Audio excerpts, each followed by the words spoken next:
Salut à tous, juste avant de démarrer l'épisode d'aujourd'hui, je vous fais une petite vidéo pour vous dire que la boutique est disponible, donc n'hésitez pas à aller faire un petit tour dessus, le lien est dans la description. Vous pourrez y acheter différents produits dérivés en lien avec nos séries. Vous pouvez aussi prendre un abonnement Tellington. D'ailleurs, si vous avez le Pass Culture, sachez que vous pouvez l'utiliser pour obtenir des e-books et des abonnements à Tellington, donc n'hésitez pas à aller checker le lien dans la description. Bon épisode à vous tous, salut! Le lien est dans la description. Tellington, des histoires qui s'écoutent. Il faut sauver Andrew. Chapitre 10. Ludovic. Cela faisait des jours qu'Andrew croupissait dans sa cellule.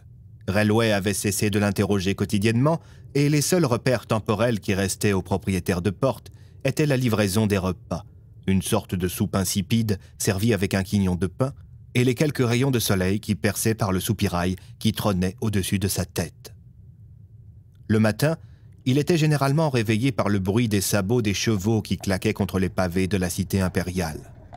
Aujourd'hui, il ne faisait pas exception. Il était environ 6 heures du matin. Le soleil commençait à se lever sur Egadia et déjà le vacarme dans les rues s'amplifiait. Andrew, qui était recroquevillé dans un coin de sa cellule, ouvrit péniblement les yeux. « Les dieux me viennent en aide », soupira-t-il, quand tout à coup, la porte de sa cellule s'ouvrit. « Voilà un nouveau compagnon de cellule pour toi, Bennett », lança un gardien, avant de pousser un prisonnier à l'air patibulaire dans sa direction. L'homme, dont la musculature était imposante, était torse nu et portait une sorte de jupe de gladiateur. Ses poings étaient liés et l'un de ses yeux était crevé. Il demeura silencieux jusqu'au départ du gardien. « Paraît que t'es un dokipa » lança le nouveau venu. « Qu'est-ce qui vous fait dire ça » lança Andrew, méfiant. « C'est les gardiens qui en parlaient. Ils ont dit « Ludovic, vous me le collez avec le dokipa ». Les gardiens disent beaucoup de choses, vous savez. Moi, je pense que c'est que des bêtises. De toute façon, ça n'existe pas, les dokipas. C'est ma maman qui me l'a dit. Eh bien, votre mère ne vous a pas dit la vérité. Le colosse fronça ses sourcils. Oh, eh oh! Ma maman, c'est pas une menteuse, hein! Attention, hein! Sinon je te tape! Andrew, se rendant compte qu'il avait affaire à une personne aussi instable que limitée intellectuellement, changea de sujet. C'est du sang que vous avez sur le torse? Ouais. Vous vous êtes blessé? L'homme se mit à rire à la manière d'un enfant. Non, c'est moi qui a blessé quelqu'un. Et comment c'est arrivé? Bah, pendant les jeux de Rockwell. Moi, je fais de la bagarre pour le pestacle, et après, j'ai de l'argent. Moi, je gagne toujours, moi. Vous devez être très fort à la bagarre, alors. Ah ouais, mais là, c'est compliqué aujourd'hui. Pourquoi? Bah, parce que je suis ici. Et pourquoi vous êtes ici? Bah, j'ai fait saigner l'autre que je faisais la bagarre avec. Alors les arbitres, ils ont sifflé très fort. Et il y a les soldats qui sont venus. Et après, j'étais là. Et c'est quoi ton nom à toi? Je m'appelle Andrew. Salut Andrew, moi c'est Ludovic le lutteur. Mais mes potes, ils disent Lulu. Tu peux dire Lulu si t'es mon pote. Entendu, Lulu. Comment se porte la personne que vous avez blessée? Elle a mal au bras, mais sinon elle va bien. Je vais sortir vite alors, je crois. Je vous le souhaite en tout cas. Et toi, t'es là depuis longtemps? Bientôt, dans le couloir, on put entendre des pas résonner. Des pas qui se dirigeaient vers la cellule d'Andrew et Ludovic. Un groupe de 3 hommes s'arrêta devant les barreaux de la petite pièce. L'un d'eux portait une toge de couleur marron, ainsi qu'un imposant médaillon frappé de l'emblème de l'ordre des lettrés, les grands administrateurs du monde d'Egadia. Aux côtés de cet homme énigmatique se tenaient 2 soldats semblant appartenir à la garde prétorienne de l'Empire, à en croire leurs uniformes et leurs carrures imposantes.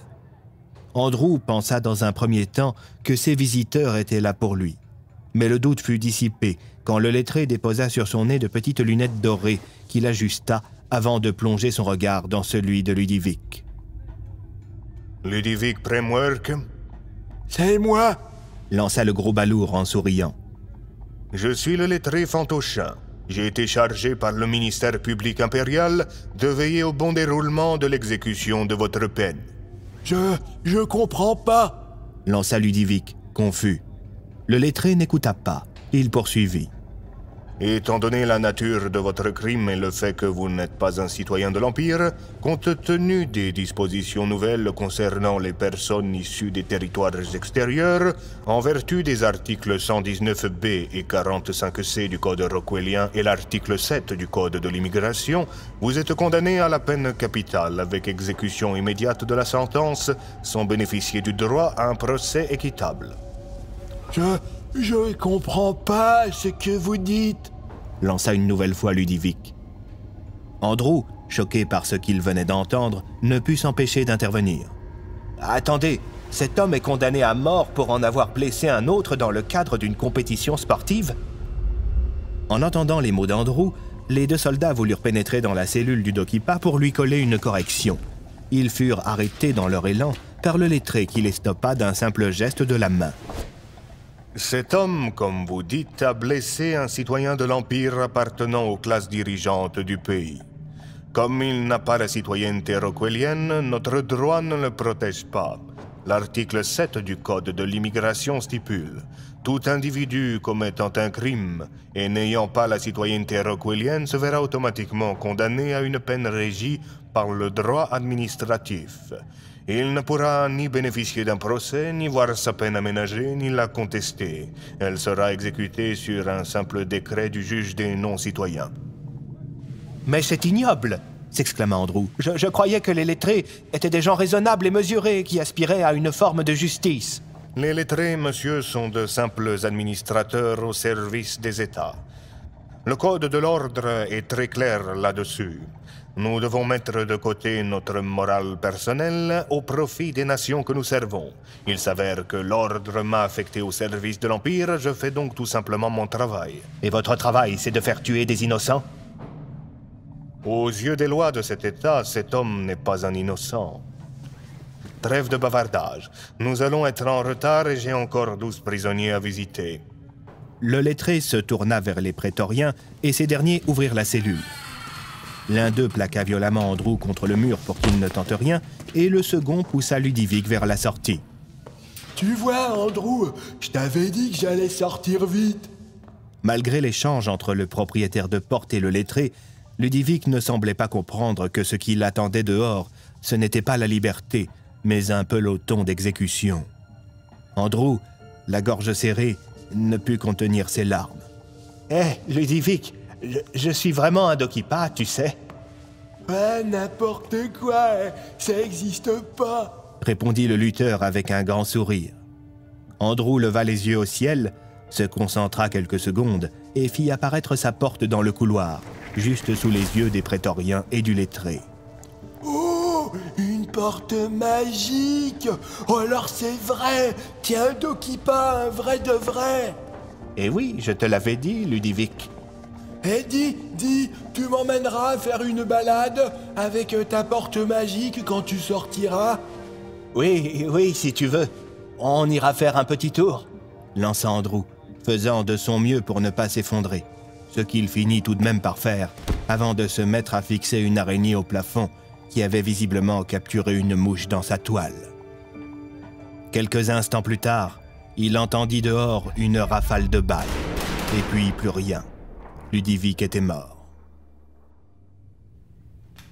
À l'autre bout de la ville, dans un petit salon feutré d'un quartier huppé du centre, deux hommes en uniforme se faisaient face. Le premier avait une cigarette au bec, le second un verre d'alcool fort dans la main. La porte de la petite pièce était gardée par deux hommes appartenant à la garde occulte. Ils étaient très reconnaissables avec leurs longs manteaux noirs et leurs imposants chapeaux qui leur couvraient le visage. Contrairement aux hommes de Rotarmin qui appartenaient à l'armée régulière, ceux de la garde occulte obéissaient directement à Rockwell et à une partie de la classe dirigeante de l'Empire.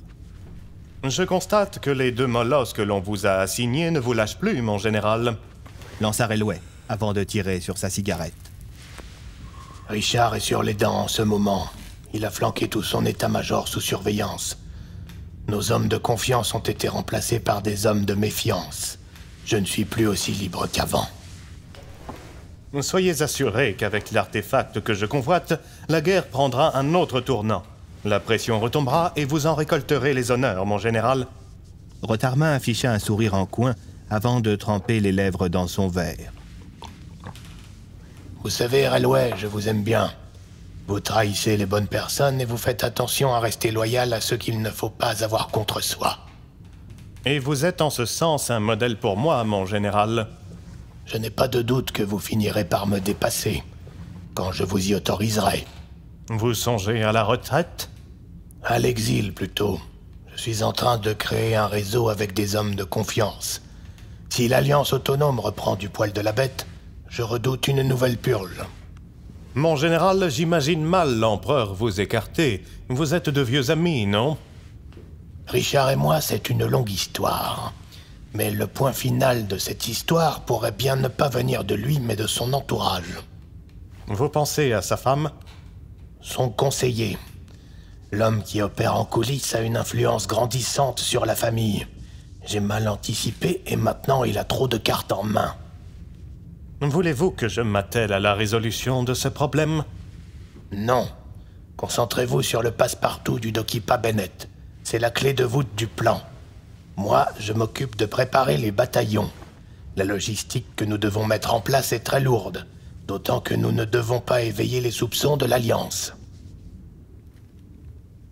Au même instant, dans le petit village de Marmottin, un petit groupe composé d'Alias, Tassier, Bloom, Talion, Albedius et Oswald se préparait pour se rendre dans le monde des Gadias. Fonck, Leblanc, je compte sur vous pour vous occuper du commissariat, lança le commissaire Tassier. Ce sera fait, commissaire, s'exclama le lieutenant, avant de s'emparer d'un cookie. Vous êtes sûr de vouloir venir, Nathan? Demanda Alias. Moi, je n'ai personne qui m'attend, mais vous avez votre famille. Andrew est un de mes plus précieux amis. Hors de question que je reste ici. Il aurait fait pareil pour moi. Très bien. Qu'il en soit ainsi. Les adieux furent interrompus par Talion, qui était quelque peu agacé de voir les choses s'éterniser. Il invoqua sa porte avant de hausser la voix. Mes chers amis, non pas que je ne vous apprécie pas, mais le monde des Gadias n'attend que nous, et je vous rappelle que d'après Albedius, il y a de fortes chances pour que Relway déplace Andrew, ce qui risquerait de nous compliquer la tâche. Après d'ultimes embrassades et poignées de main, les membres de l'expédition pénétrèrent dans la porte de Talion. Ce dernier la referma et elle disparut. Découvrez la suite de cette histoire en vous rendant sur Tellington. Le lien est dans la description.